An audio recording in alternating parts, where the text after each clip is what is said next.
नमस्कार। हर हर महादेव।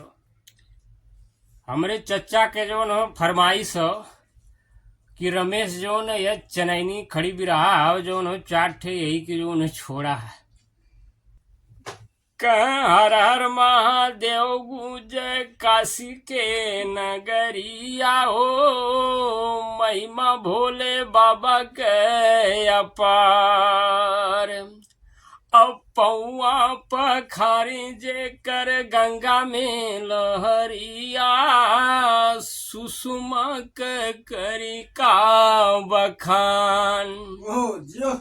अरे के लगौले हउए अमवाई मिलिया, के हो लगौले हो ने बुलाया नार। के लगौले हो सुख कबीरोइया, जवन सोहरल लंका में डार।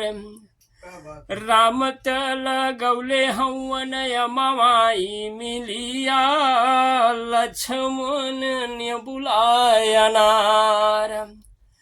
सीता महारानिया बोवली सुख कबीरोआ, जवन सोहरल लंका में डार।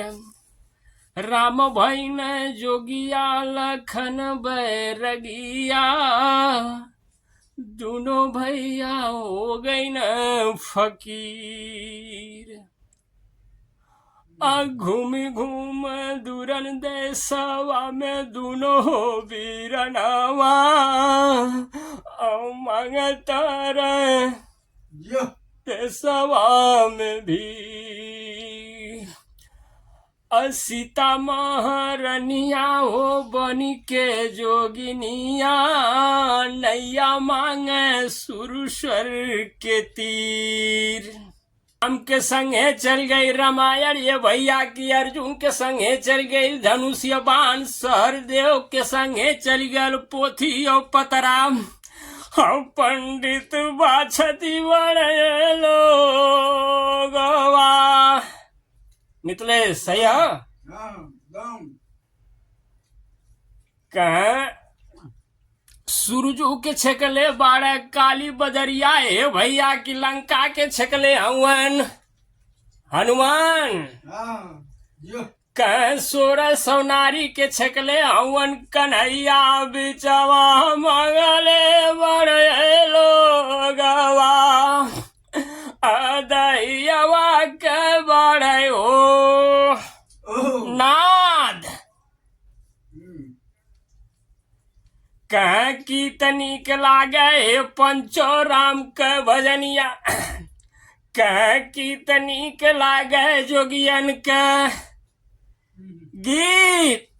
कह की तनिक लागे श्री कृष्ण के मुरलिया, जवन टेरले बड़े मीतवा। यमुनवा के बड़े ना हो तीर।